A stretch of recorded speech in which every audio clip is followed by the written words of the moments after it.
안녕하세요. 말씀 묵상 이광재 목사입니다. 하나님께서는 이 노예 제도를 너무 가볍게 여기고 하나님과의 언약을 깨트린 이스라엘 백성들에 대해서 어제 저희들이 저번 주 말씀 묵상에서 상당히 하나님께서 그들을 어떻게 구체적으로 진노하시며 징계하실지에 대해서 그 대가를 치를지에 대해서 말씀하셨습니다. 오늘은 그 부분에 대해서 한 번 더 실물 교훈을 하기 시작합니다. 레갑 족속을 초대해서 그들에게 무엇인가 물어보고 그들로부터 교훈을 얻기 원하셨는데요. 오늘 그 내용이 무엇인지 한번 같이 말씀을 나누면서 하나님과 그의 백성과의 관계 속에서 이 신뢰가 얼마나 중요한지를 다시 한번 깨닫는 그런 시간 되기를 원합니다. 제가 기도하고 시작하겠습니다. 하나님 감사합니다. 오늘도 하나님께서 저희들이 꼭 필요한 말씀을 공급해 주시기 위해서 말씀 앞으로 저희들을 부르셨습니다. 가르쳐 주시고 또 말씀 묵상을 통해서 성령님 조명하여 주셔서 하나님의 뜻을 밝히 알게 하여 주시옵소서. 감사드리며 예수님의 이름으로 기도드립니다. 아멘. 예레미야 35장 1절에서 11절 말씀을 제가 봉독해 드리도록 하겠습니다. 유다의 요시야 왕의 아들 여호야김 때에 여호와께로부터 말씀이 예레미야에게 임하여 이르시되 너는 레갑 사람들의 집에 가서 그들에게 말하고 그들을 여호와의 집 한 방으로 데려다가 포도주를 마시게 하라 하시니라.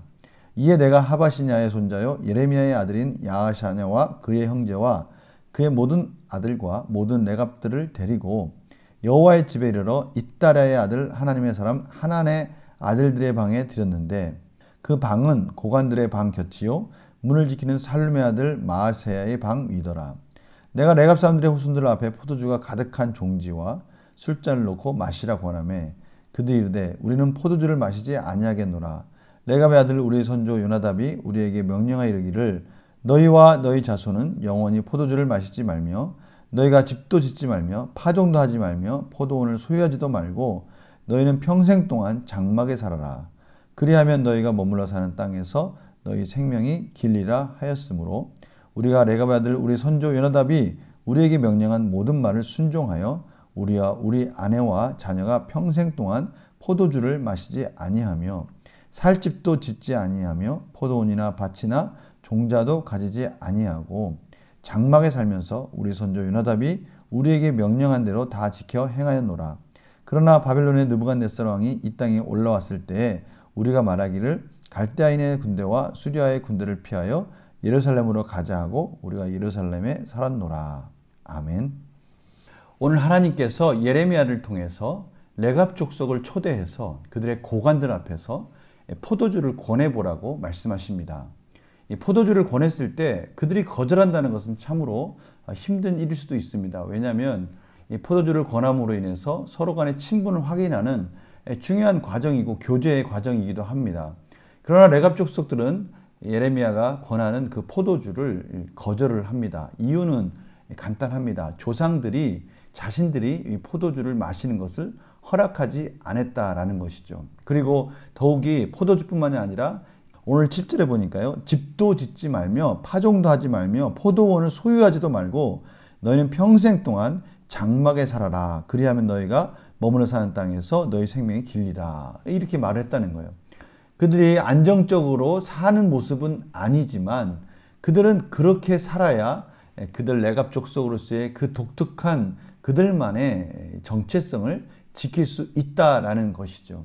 그러면서 오늘 말씀 가운데 그럼에도 이들이 장막에 살면서도 바벨론 느부갓네살이 왔을 때 예루살렘으로 가자고 예루살렘의 그 성 안에 잠깐 정착하게 된 이유는 그들이 그 전쟁을 피해서 잠깐 정착하게 됐는데 그것은 참 미안하다라고 그렇게 말을 하고 있습니다. 이 레갑 족속의 이런 모습은 이스라엘 백성들의 앞에서의 모습과 너무 대조되지 않습니까? 이스라엘 백성들은 하나님과의 맺은 언약을 너무나 쉽게 깨트렸습니다. 반면에 이 레갑 족속은 조상의 그러한 명령을 그들은 대대로 지켜왔던 것입니다. 이들이 이렇게 지켜왔던 이유는 간단합니다. 그들은 이렇게 해야 자기 자신들의 이 족속으로서의 이 정체성과 또한 그들이 그렇게 살아야만 그들 족속이 존속될 수 있다는 것을 그들 스스로 알았기 때문에 그렇습니다. 반면에 이스라엘 백성들은 너무나 그런 면에 있어서는 지혜롭지 못한 겁니다. 하나님의 백성이 하나님과 등을 돌리면 이게 참 뭐라고 말을 할까요? 우둔하다고 할 수 있을까요? 이 레갑 족속이 자기 조상들이 한 말을 정확히 이해한 것에 반하면 참으로 이스라엘 백성들은 그 부분에 있어서 지혜롭지 못하다는 것을 분명히 대조가 되면서 깨달을 수 있도록 하나님께서 실물 교훈을 지금 하고 계시는 것이죠. 문제를 풀어가면서 이것이 지금 저희들에게 주는 메시지는 무엇인지 같이 한번 나눠보도록 하겠습니다. 하나님께서는 예레미야에게 레갑 사람들에게 가서 무엇을 하라고 하십니까? 그들에게 포도주를 마시게 하라라고 하는 것이죠. 레갑 사람들의 후손들 앞에 포도주가 가득한 종자와 술잔을 놓고 마시라 권하매. 술을 마셔라, 포도주를 마시자는 것이죠. 단순히 그거는 포도주를 마시는 것 이상의 교제와 친분의 관계를 유지하는 것을 말합니다. 어찌 보면 참 장막에 사는 이들에게는 이스라엘 백성들과의 그런 친분이 참 중요할 수도 있어요. 그러나 그거 이상으로 자기 자신들의 정체성이 더 중요하다는 것을 그들은 알고 있었습니다. 레갑 사람들이 포도주를 마시지 않는 이유는 무엇입니까? 요나답, 자기의 선조 요나답이 명령한 모든 말을 순종하는 그런 모습입니다. 우리 아내의 자녀가 평생 동안 포도주를 마시지 아니하리라. 온 가족이 포도주를 입에 대지 않는 거예요. 심지어 포도나무를 파종하지도 않는 거예요. 그러니까 어떻게 보면은 이 포도주를 마시고 나서 또 취하고 나서의 그러한 실수, 그러고 나서의 그들이 어떤 정체성을 해칠 수 있는 그러한 실수들이 일어날 수 있는 가능성들을 이 레갑 족속의 조상들이 이미 다 차단해 버린 겁니다. 너무나 이들에게서는 그것이 자기들이 꼭 지켜야 될 그러한 분명한 정체성이 있었던 것이죠. 그래야만 그들 가족들이라도 그들 족속들이라도 그들이 가지고 있는 비밀이나 이런 것들이 밖으로 나가지 않는 그러한 것들을 유지할 수 있는 그런 비결이고 지혜이기 때문에 그들은 그것을 끝까지 지키는 것이었습니다. 영구한 묵상하시는 볼까요? 하나님께서는 왜 예레미야에게 레갑 사람들을 초대해 포도주를 마시게 하라고 명합니까? 한번 보라는 것이죠. 여기 레갑 족속이 있는데 이들이 하는 모습을 한번 봐라. 그 조상들이 말한 그 포도주에 대한 금한 것을 얼마나 철저하게 지키고 있는지 한번 봐라. 그들 자신들 남자들뿐만이 아니라 그들 가족들까지도 철저하게 지키고 있는데 결국 이러한 것들이 그들 족속이 살아남을 수 있는 비결이었고 지혜이지 않느냐.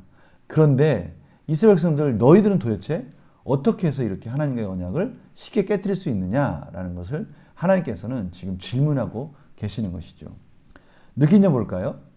언약을 파기한 유다 백성과 달리 선조 요나답의 명령을 신실하게 따르는 레갑 족속을 보며 무엇을 느낍니까? 저는 이 레갑 족속이 참 지혜롭다라고 저는 생각을 했습니다. 그들이 이렇게 사는 것이 그들이 사는 비결, 존속되는 비결, 존재의 의미라는 것을 그들은 깨닫고 알고 있었기 때문에 어떠한 것보다 목숨을 걸고 이 부분은 지켰던 것입니다. 그렇다면 저는 한번 고민을 해봤어요. 내가 누구인가? 내가 하나님의 자녀로서 거룩하게 살 수 있는 그 비결이 있는데 그것을 과연 나는 이 레갑 족속처럼 목숨을 걸고 지키고 있는가? 그것이 생명인데 레갑 족속들처럼 그것을 정말 소중히 여기고 있는가? 한번 뒤돌아보았습니다. 그 명령 가운데 그것을 가볍게 여긴 적은 없었는가? 돌아보았습니다. 바로 이것이 결단과 적용으로 이어지겠죠. 내가 하나님 앞에서 구별된 삶을 살아가는데 방해가 되는 것은 무엇입니까? 하나님에게서 구별된 크리스찬답게 사는 데 있어서 방해가 되는 것이 무엇인가? 바로 그 질문입니다. 성도님들, 이것은요 단순히 그냥 크리스찬으로서 산다, 크리스찬으로서 세상과 구별된 삶을 산다 이 차원이 아니라 이것을 레갑 족속에 비교를 해본다면요, 레갑 족속은요 포도주를 금하는 것이 단순히 어떤 문화적인 차원이 아니라 그들의 족속이 존속하고 그들이 계속해서 그들의 가족들끼리 그들의 비밀을 지키면서 그들이 가지고 있는 그런 독특성을 유지하면서 살아가는 비결이었다는 것을 저희들은 안다면, 이것은 마찬가지로 하나님의 백성이 크리스찬으로서 거룩하게 산다, 이거는 그냥 문화적인 차원이 아니라 우리가 이 세상을 사는 정체성이고요, 실제적인 우리의 생명과 같은 거라는 것을 지금 강조하고 있는 것입니다. 우리가 이 색깔을 잃어버리면 우리는 이 세상과 섞이게 되고요, 그렇게 되면 이스라엘 백성들과 이 가나안 족속들이 섞이는 순간 하나님의 백성으로서의 정체성이 사라진 것 같이 저희들도 이 세상에서 분명한 거룩성을 유지하지 않는다면 이것은 우리가 살아가는 데 있어서 질서가 무너지고 우리 삶이 참으로 혼란스러운 가운데 하나님과의 신실한 관계를 유지하기가 너무 어려워진다는 것을 말씀하고 있는 것입니다. 저희들이 신실한 삶을 살며 하나님 말씀 가운데 충실하게 이 레갑족속처럼 크리스찬으로서 기독교인으로서 하나님 원하시는 그 말씀 안에 그 언약의 말씀 안에 붙들려 산다는 것은 가치 있고 가장 행복하고 가장 질서 있는 삶을 사는 비결이기도 한 것입니다. 그것은 또한 공허한 시간이 아니라 하나님이 원하시는 하나님 기뻐하시는 값진 시간들로 하나님께 영광을 올려드리는 것이고요. 그것은 나뿐만 아니라 많은 이웃에게 열방에게 하나님의 나라를 선포할 수 있는 그런 놀라운 가능성들이 무한히 열리는 그런 복된 삶이 될 것입니다. 오늘 말씀을 통해서 이 레갑 족속이 그저 포도주를 먹지 않는 것 그뿐만이 아니라 그것이 그들을 지켜주는 울타리가 되었다면 저희들 또한 하나님께서 이 신실한 관계 속에서 거룩하게 삶으로 인해서 세상으로부터 저희들을 보호해 주시고 또 그러한 보호 속에서 질서 지어지고 가장 소중하고 행복한 삶으로 인도하시는 하나님의 방법이라는 것을 깨닫는 그런 귀한 시간들이 되기를 간절히 축원합니다. 제가 기도하고 마치겠습니다. 하나님, 세상은 저희들의 모든 관계 속에서 하나님과의 신실한 거룩성을 파괴하려고 저희들에게 많은 도전을 합니다.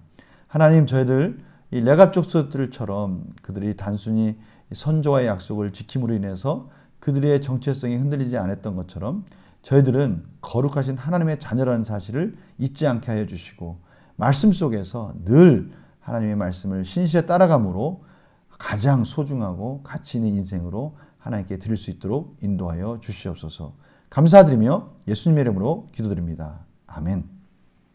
주일 오후의 말씀 기억나십니까? 하나님은 저희들 가운데 모든 것을 다 계획하고 계십니다. 예수 그리스도의 십자가에서 저희를 구원하시고요. 이제 그 십자가의 은혜로 말미암아 이 세속적인 이 악한 세대에서 저희를 건져내고 계십니다. 우리가 이 말씀 가운데 신실에 살아갈 때 그 하나님의 놀랍고 소중하신 그 풍성한 계획을 충만히 누리게 될 것입니다. 오늘 하루 하나님께서 주신 놀라우신 은혜의 말씀을 붙들고 하나님의 거룩한 자녀답게 승리하시는 그런 하나님 기뻐하시는 삶 되기를 간절히 축원합니다. 내일 또 뵙겠습니다. 안녕히 계세요.